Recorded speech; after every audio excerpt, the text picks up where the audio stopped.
আজকে আমরা কিন্তু এমওটি মলিকিউলার অরবিটাল থিওরি নিয়ে আলোচনা করব বলতে একদম প্রথম থেকে পড়ব না। এবার এই ভিডিওটাতে একটু বলবেন যে সাউন্ডটা শুনতে অসুবিধা হচ্ছে কিনা, কারণ আজকে একটু ঘরে ফ্যানটা চালিয়ে নিয়েছি, প্রচণ্ড গরমে ভীষণ অসুবিধা হয়। ঠিক আছে, তো এমওটি মলিকিউলার অরবিটাল থিওরি, যদি মনে হয় যে এটার জন্য অসুবিধা হচ্ছে তাহলে আমি নেক্সট দিন থেকে আবার অফ করেই করব, যেরকম আগে করছিলাম। আচ্ছা বেশ, তাহলে মলিকিউলার অরবিটাল থিওরি কি, কিংবা দুটো অ্যাটমিক অরবিটাল একসঙ্গে যুক্ত হয়ে মলিকিউলার অরবিটাল ফর্ম হয়, যারা এই ভিডিওটা দেখছেন এরা প্রত্যেকে জানেন।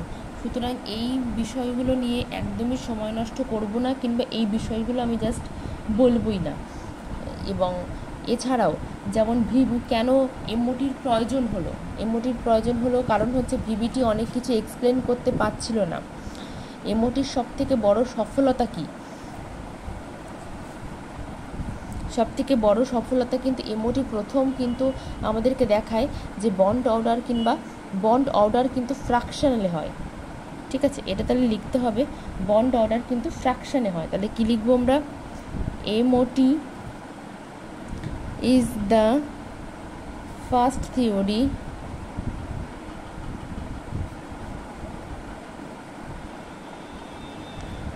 which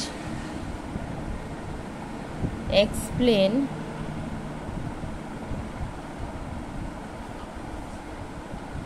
bond order can be a fractional.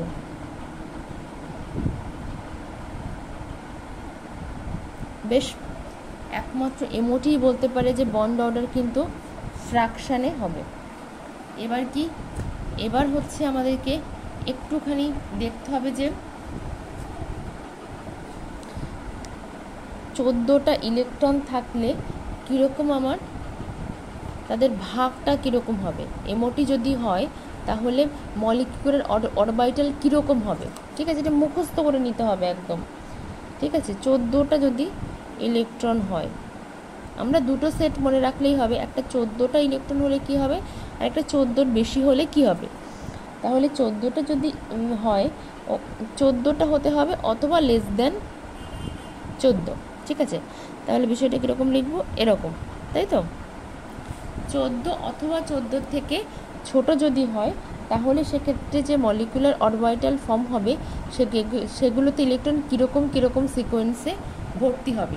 ঠিক, আবারও বলি, লেস দেন ইকুয়ালস টু যদি 14টা ইলেকট্রন হয় তাহলে যে মলিকিউলার অরবিটালগুলো ফর্ম হবে সেই মলিকিউলার অরবিটালগুলোতে ইলেকট্রন কীরকমভাবে ফিল আপ হবে তারই একটা ড্রাফট এখানে লিখছি। Sigma 1s star. ঠিক আছে, এটা 1s একসঙ্গে কম্বাইন করে, বিষয়টা তো এরকম হয়, জাস্ট লিখতে চাইছিলাম না। দুটো অ্যাটমিক অরবিটাল একসঙ্গে কম্বাইন হলে একটা হচ্ছে বন্ডিং হয়ে যায়, একটা অ্যান্টি বন্ডিং। তো এটা 1s একটা হয়ে গেল কী হলো, সিগমা 1s, আর একটা সিগমা স্টার 1s। এরকমভাবে 2s এটা এরকমভাবেই উপরের দিকেও সবটা হতে থাকে। আর আমি লিখছি না, এগুলো কখনোই পরীক্ষায় আসবে না এবং আপনারা সবটাই জানেন, তো ফালতু একদম সময় নষ্ট করব না এটা দিয়ে। বেশ, এরপরে কী হবে তাহলে, একইভাবে 1s এর পরে 2s আসবে, 2s এবং সিগমা 2s স্টার। এরপরে আসবে কি, পাই 2px সমান পাই 2py।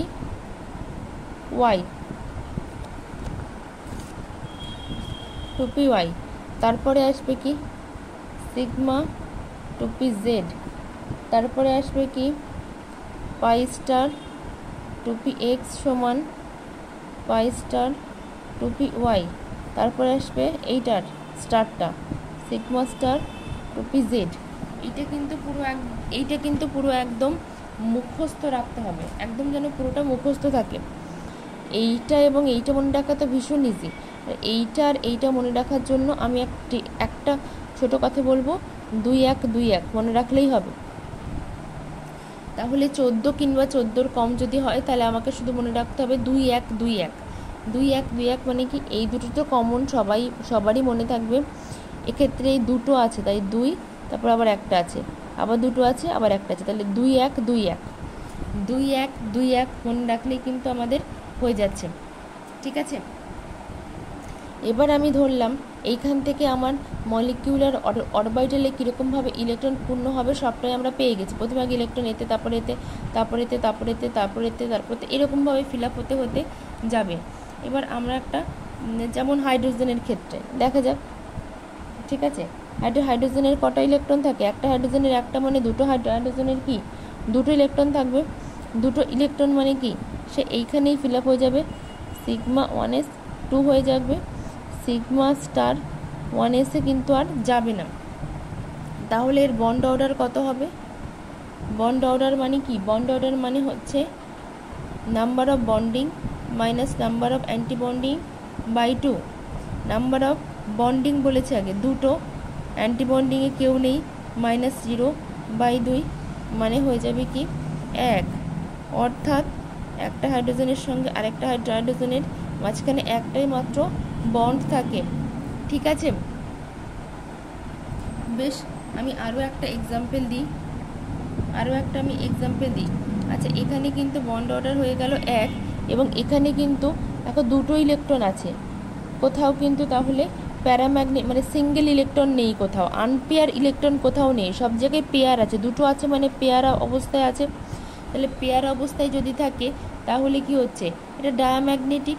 আনপেয়ার হলে তখনই কেবলমাত্র প্যারাম্যাগনেটিক হয়। তাহলে H2 মলিকিউলটা তাহলে কি একটা ডায়াম্যাগনেটিক। ঠিক আছে, কিন্তু আচ্ছা আরেকটু বলে দিই, কিন্তু যদি আমি H2 মাইনাস করি তখন কিন্তু এইখানে একটা ইলেকট্রন চলে আসে। এইখানে একটা ইলেকট্রন চলে আসার ফলে কি হবে? বন্ড অর্ডারটাও কমে যায়, বন্ড অর্ডার কমে এবং একই সঙ্গে যেটা হয় সেটা হচ্ছে যে এটা যেরকম ডায়াম্যাগনেটিক ছিল H2 মাইনাসটা তখন প্যারাম্যাগনেটিক হয়ে যায়, কারণ এখানে একটা আনপেয়ার ইলেকট্রন ঢুকে পড়ে। ঠিক আছে, তো একদম জাস্ট এইটুকু একটু ফ্রেম আকারে মনে রাখতে হবে, তাও কিছুই মনে রাখতে হবে না, শুধু 2 1 2 1 মনে রাখলেই এটা লিখে ফেলতে হবে। তারপরে 14টা আগে কাউন্ট করে দেখে নিতে হবে যে কটা ইলেকট্রন টোটাল হচ্ছে। সেই কটা ইলেকট্রন যদি 14 কিংবা 14-এর নিচে হয় তাহলে এই ফ্রেমে বসিয়ে দিতে হবে, সেখান থেকে আমরা বন্ড অর্ডার বার করে নিতে পারবো। আর বন্ড অর্ডার বার করে নিলে আমরা জানি বন্ড অর্ডার যত বেশি হবে বন্ড লেন্থ তত কম হবে।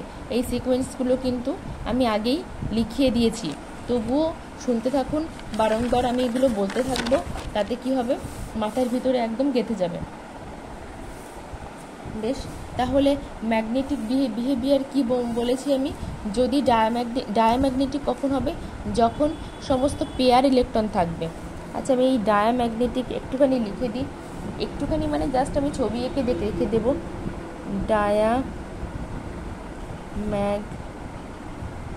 ডায়াম্যাগনেটিক মানে আমি দুটো এঁকে দিলাম, আর প্যারাম্যাগনেটিক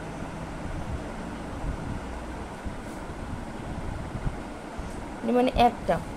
এইটা মনে রাখলেই শুধু হবে। ঠিক আছে, বেশ, এইবার আমাকে কি প্রশ্নগুলো আসবে, আরও কিছু এক্সাম্পল করলে আমি বুঝতে পারবো কীরকম ধরনের প্রশ্ন আসবে। প্রশ্ন আসতে পারে যেমন Li2 প্লাস Li2 মাইনাস কে বেশি স্টেবল? তাহলে আমাকে বন্ড অর্ডার দেখলেই হয়ে যাচ্ছে। এবং এদের লিথিয়াম, হাইড্রোজেন, হিলিয়াম, লিথিয়াম, একটা লিথিয়ামে যদি 3টি ইলেকট্রন থাকে, দুটো লিথিয়ামে 6টা ইলেকট্রন থাকবে। সুতরাং 14 কম যদি হয় তাহলে আমরা আগে যে এটা শিখিয়েছি ওই যে 2 1 2 1 ওই ট্রেনটা ফলো করবে। তাহলে প্রথমেই কি হয়ে যাবে?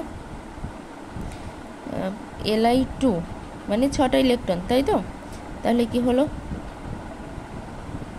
Sigma 1s sigma star 1s, এই ক্ষেত্রে দুটো 4টি ইলেকট্রন চলে গেল। Sigma 2s sigma star 2s, এক্ষেত্রে আর দুটো ইলেকট্রন গেল। তাহলে মোট এই হচ্ছে 6টা ইলেকট্রন গেল।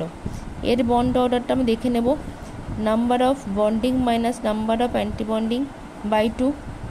নাম্বার অফ বন্ডিং কটা আছে? এখানে দুটো, আর এখানেও কিন্তু দুটো, 4টে মাইনাস দুটো।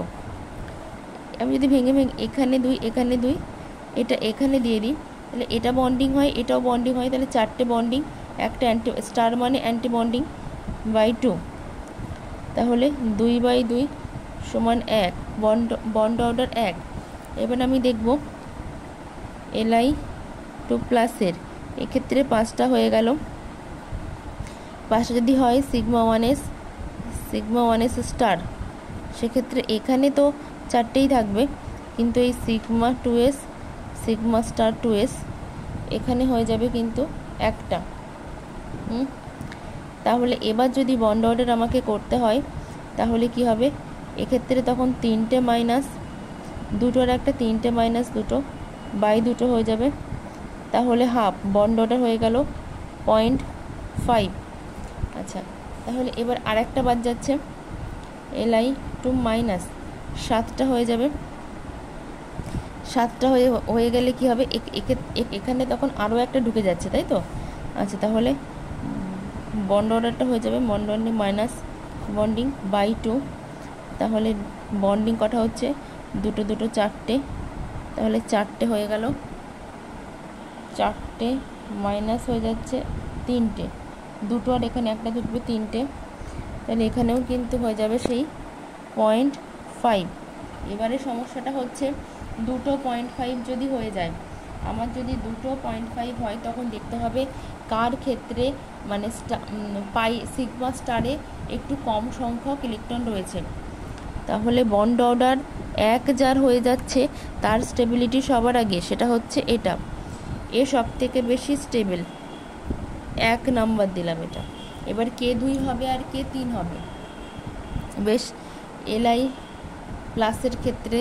Li+এর ক্ষেত্রে দেখুন, এখানে দুটো ভেঙে লিখলাম, এই একটা এখানে কি হচ্ছে, তাহলে শুধুমাত্র সিগমা স্টারে দুটো আছে, এখানে কেউ নেই, কিন্তু Li2+এর ক্ষেত্রে আরও একটা ইলেকট্রন এইখানে চলে আসে, তাহলে এখানে দুটো আর একটা 3টে ইলেকট্রন থাকছে, আর এক্ষেত্রে শুধুমাত্র দুটো, তাহলে কি হবে, Li2+ অনেক বেশি স্টেবল হবে Li2- থেকে, কারণ হচ্ছে এখানে সিগমা স্টারে কিন্তু আরও একটা ইলেকট্রন ঢুকছে, তাহলে মোট স্টার কম্পাউন্ডে 3টে ইলেকট্রন হয়ে যাচ্ছে।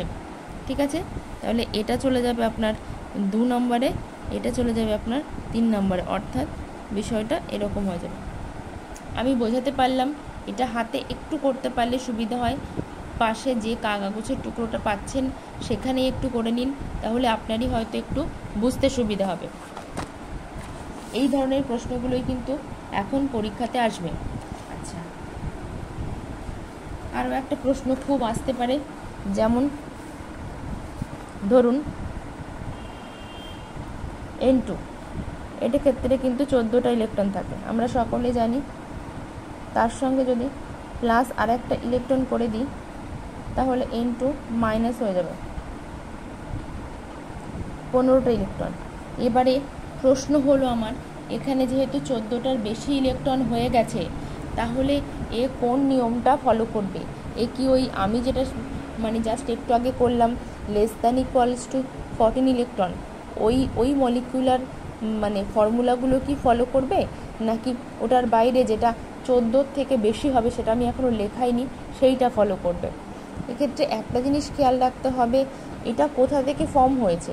N2- ফর্ম হয়েছে তো N2 থেকে, N2 তো 14টা, তাই এটা কিন্তু ওই << 14 যে ফর্মুলাটা রয়েছে, মানে 2-1-2-1, সেটাই কিন্তু ফলো করবে। খেয়াল রাখতে হবে যেটা উৎপন্ন হয়েছে, যেটা থেকে উৎপন্ন হয়েছে সেটা যদি 14 কিংবা তার থেকে ছোট হয়, তাহলে এ কিন্তু এর রুলটাই ফলো করবে।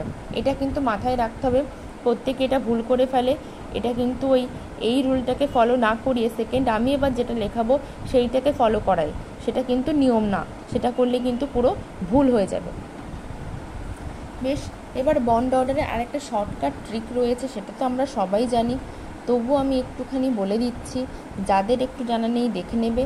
যেমন ইলেকট্রন কাউন্ট, আর এদিকে হচ্ছে বন্ড অর্ডার। ঠিক আছে, 10, 11, 12, 13, 14, 15, 16, 17, 18। সবসময় ধরবো 14টা ইলেকট্রন থাকলেই তার কিন্তু হয়ে যাবে 3 হয়ে যাবে তার বন্ড অর্ডার। এইদিকে সব 0.5 করে কমতে থাকবে, 2.5, 2, 1.5, 1। একইভাবে এইদিকেও 0.5 করে কমতে থাকবে, 2.5, 2, 1.5, 1। সুতরাং দেখা যাচ্ছে বন্ড অর্ডার যদি আমাকে নির্ণয় করতে দেয় তাহলে অনেক ক্ষেত্রে আমাকে এই লেস দ্যান ইকুয়ালস টু 14 যে মলিকিউলার কনফিগারেশনগুলো লিখিয়েছিলাম সেটাও লেখার প্রয়োজন হচ্ছে না। যদি আমরা ইলেকট্রন কাউন্টটা করে দেখি, এই ইলেকট্রনগুলোর ভিতরে আছে 10 থেকে 18, তাহলে কিন্তু আমরা ডাইরেক্ট এখান থেকে বন্ড অর্ডার লিখে দিতে পারবো। আমরা দেখে নেব, আমাদের সবসময় মনে রাখতে হবে 14 মানে হচ্ছে 3। এবার তারপরে এই দিকে গেলেও 0.5 করে কমবে, এই দিকে আসলেও 0.5 করে কমবে, ঠিক আছে? এটা কিন্তু একটু মনে রাখাই ভালো। আচ্ছা, এবারে সেকেন্ড যেটা আমাদের মনে রাখতে হবে যে গ্রেটার দ্যান ইকুয়ালস টু 14 হলে কোন মলিকিউলার কনফিগারেশনের ফর্মুলাটা আমাদের মনে রাখতে হবে।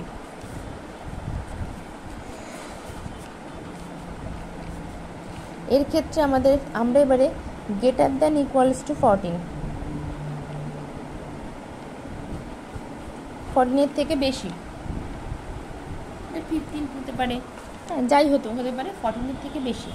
সেক্ষেত্রে আমাদের প্রথমে হচ্ছে প্রথম দুটো সেম থাকবে, sigma 1s, sigma star 1s, তারপরে sigma 2s, sigma star 2s। তারপরে আমি শিখেছিলাম 2-1, 2-1। এবার এই বিষয়টাকে একটুখানি উল্টে যাবে, এটা এর জায়গায় চলে আসবে, এটা এর জায়গায় চলে আসবে, এইটুকুই চেঞ্জ। তাহলে আগে কি ছিল, সিগমা 2pz, 2 কি ছিল,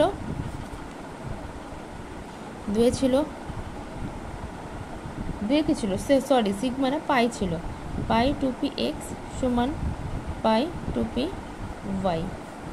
তাহলে এটা পাল্টে গেল, এই দুটো শুধু জায়গা চেঞ্জ করলো, বাকি আবার 2 যেটা আছে 2 হবে পাই স্টার 2px সমান পাই স্টার 2py, আর তারপরে 1 আছে সিগমা স্টার 2pz। বাস এইটুকু জানলেই হবে। মানে 14-এর ক্ষেত্রে 14-এর থেকে কম হলে আমরা 2-1-2-1 লিখছিলাম, এর ক্ষেত্রে আমরা লিখব 1-2-2-1। এই প্রথম দুটো তাদের জায়গাটাকে পাল্টায়, 1-2-2-1। খুব সহজ। তাহলে আমরা এটা যে কোনো কিছু, যেমন আমরা যদি অক্সিজেনকে ধরে নিয়ে আসি, এর 16টা ইলেকট্রন, 16টি ইলেকট্রন যদি হয়, প্রথম sigma 1s, sigma star 1s, 4টে চলে গেল। তারপরে sigma 2s, sigma star 2s, 4টে চলে গেল, 4টে 8টা। এরপরে আমরা সিগমা 2pz, সিগমা 2pz 2টে চলে গেল, তাহলে হয়ে গেল 10টা। তারপরে পাই 2px সমান পাই 2py, 4 আর 4 8 আর 2 10, 10 এখানে চলে গেল 4টে, এখনও দুটো আছে, সেখানে হচ্ছে পাই স্টার 2px সমান পাই স্টার 2py, এতেও একটা চলে যাবে, এতেও একটা, তাহলে হয়ে গেল এই 16টা। আচ্ছা, এর বন্ডিং অ্যান্টিবন্ডিং কেটে গেল, এর বন্ডিং অ্যান্টিবন্ডিং কেটে গেল, দুটো বাদ দিয়ে দিচ্ছি, এরকমভাবে তো বাদ দেওয়া যায়। এর ক্ষেত্রে বন্ডিং আছে কটা, 6টা, মাইনাস এর বন্ড অর্ডারটা বার করে নিচ্ছি একেবারে, আর মাইনাস হচ্ছে অ্যান্টিবন্ডিং আছে কটা, অ্যান্টিবন্ডিং আছে 2টো, তাহলে বাই 2 হবে, সেক্ষেত্রে 4/2, সেক্ষেত্রে হয়ে যাবে 2টো। বন্ড অর্ডার 2 মানে অক্সিজেনের মাঝখানে একটা ডবল বন্ড থাকে, বন্ড অর্ডার 2 মানে বুঝতে হবে যে অক্সিজেনের মাঝে কিন্তু একটা বন্ড অর্ডার রয়েছে। একইভাবে আরও বহু কিছুরই আমরা নির্ণয় করতে পারবো। আচ্ছা, এক্ষেত্রে তো 16, আমার তো দেখতে আসছে না যে আমি এই ফর্মুলাতে বসিয়ে করছি না কোথায় বসিয়ে করছি। আমি যে শর্টটা লিখিয়েছিলাম, দেখা যাক এখানে 16তে কত আসছে, 16তে কিন্তু 2 আসছে। সুতরাং আমি ক্যালকুলেশন করলেও যে আসবে, এই শর্ট ফর্মুলাটা আমি যদি একটুখানি মাথার ভিতরে ঢুকিয়ে নিতে পারি, শুধু মনে রাখবো 14 সমান 3, তাহলেও কিন্তু সেই একই উত্তর আসবে। তবু আমি জাস্ট দেখিয়ে দিলাম যে এইভাবেও কিন্তু করা যাবে। আচ্ছা, এবার একটা পরীক্ষায় খুব একটা প্রশ্ন আসে, ওয়েস্ট বেঙ্গল সেটে বহুবার এসছে, বহুবার মানে দুবার এসছে, আমি সেটা একটুখানি দেখাচ্ছি। Arrange the order of bond length, bond লেন্থটা আমাদের বার করতে হবে। আচ্ছা, অ্যারেঞ্জ